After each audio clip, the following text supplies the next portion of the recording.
Good evening and welcome to BarbWire Strategy. This is Colonel Jim Adlove. I have to say that I said in the last video at the very beginning that there was only going to be 4 videos in this series on my ceiling. I did not realize that I had actually enough material, and I want to keep these under 15 minutes. And I had enough material that the last video was going to run into about 20 minutes. So I decided to just chop off the last 5 or 6 minutes because it was a complete lesson on how to build the stilts, which is what you're going to watch here in a minute, and include it in this video, a 5th video.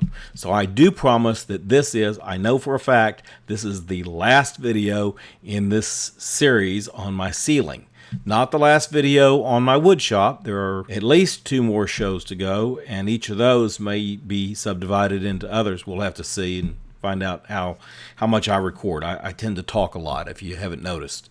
Anyway, I just want to let you know where you are in the series. If you haven't gotten a chance to watch the other 4 on the ceiling, then I encourage you to go back and watch the other 4. In fact, if you haven't watched from the beginning of season 3, I would suggest you go back to episode 1 of season 3 and catch yourself up all the way to where we are on this one. At any rate, I'll see you at the end of this, and I hope you enjoy the show. Bye-bye.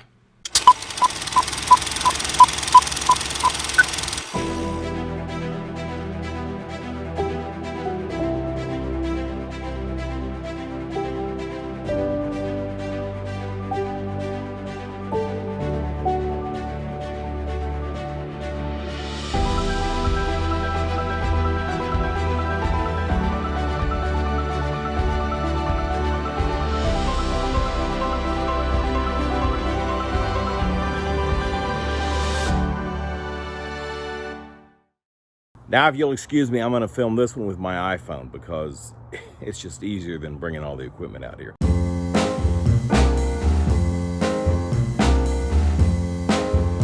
But what I wanted to show you in this part of the film on the ceilings is the contraptions, the scaffolding I built that helped me put the panels up there. So what I did is I went on YouTube and I found these fellas that had built these homemade scaffolding pieces, because your options are either A, like I said, go in and rent something or buy something in one of those lifts that lifts sheetrock up to the top of the ceiling, or B, you can hire some guys to hold it for you, which is even more expensive, or C, go with what I did. I went out and I bought some 2x4s, and I think this whole thing cost me about, I don't know, with the brackets and the screws and everything, maybe, I don't know, 40 bucks, 45 bucks. And just a few 2x4s. Now, the trick to these is you've got to make them tall enough to meet your ceiling, or almost just below your ceiling. You don't want them to be too short. If they're too short, you're gonna have to lift the steel panels up and hold them up, so you might as well just be holding them up yourself. But you don't want them too tall, because if they're too tall, you're going to end up, well, being too tall. You're not going to be able to slide the panel in there between the top of the crossbar and your ceiling. So they have to be just this, there's this gap that you've got to leave. Just enough to where you can just pop it up there a little bit, maybe an inch or 2 with your drill, and hold it up there with your hand while you're drilling in the first one. But once you get the screws in, and once they start going in one after the other, then the ceiling will take over and you'll hold them up that way. Now, another point that I want to make is that in everybody's garage, and I guess they build them this way for, I don't know, flooding purposes, but there's always this landing. So you drive into your garage and there's a landing before you go into your door. And I hate that landing. So it creates a 2-tiered step in your garage. If it was me, I would not build that landing. But it's this landing, it builds up, it comes up about 5 or 6 inches a step. Unfortunately, the stilts that I've built here will not work on the landing. So in that case, when you're putting up those first ones, as I did on that landing part, you can't use these. You're going to have to get a couple of guys to just get up there. I got Alexander in India, and that day my friend Colonel Hatley was over here, and he helped lift them up. Oh, yeah. And we put those in. And then on some others, I got Tom to help me. And it took several of us to hold them up, because you got to have 2 or 3 to hold it up, or at least 2 strong guys, and then 1 guy to drill it. So the landing causes a problem, and these don't help you on the landing, because unless you could somehow figure out how to adjust their height, which would make them more expensive and more complicated. Let me show you how they're built. So how I made these is you've got 2 2x4s. You cut those, and they're approximately 3.5 feet long. There's no actual formula to this, but just you can eyeball it. And then I used brackets. As you can see, I used these brackets right here with screws, brackets on both sides, because I really like brackets.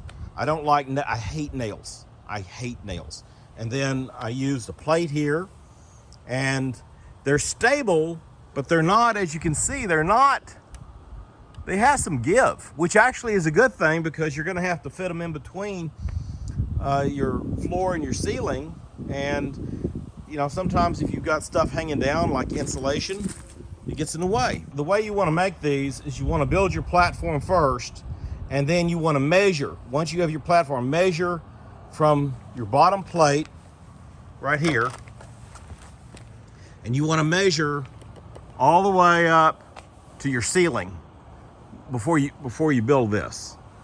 And you want to take, again, several measurements, make sure you got it right, and then and then figure, once you add that top piece right here, and subtract that from your measurement, and then that gives you the measurement for this middle board right here. And I built, of course, you're gonna have to build 2 of them. So there's 2 of them. And I just haven't ever taken them apart, because they're not hurting anything. They're just, well, and you can see they're already kind of discolored. They were all brand new lumber when I first bought them, but they are kind of getting discolored here as they sit out here in the sun day after day. I just built this T thing, and so what this is to hold up the panels. I've got one here, and then I've got another one I have to build.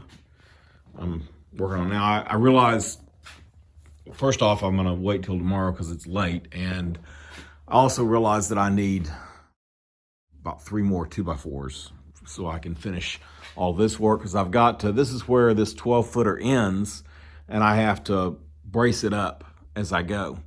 So I need that, and I also need to build the other T. So I have 2 of them, and it'll hold it off the ceiling about, it'll be about 2 inches off the ceiling, or an inch and a half.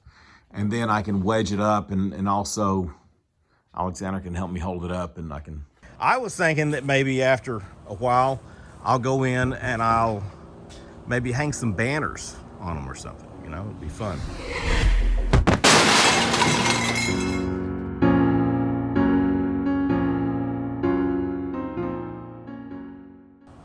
Anyway, that's the scaffolding, and I strongly encourage you to build something like this.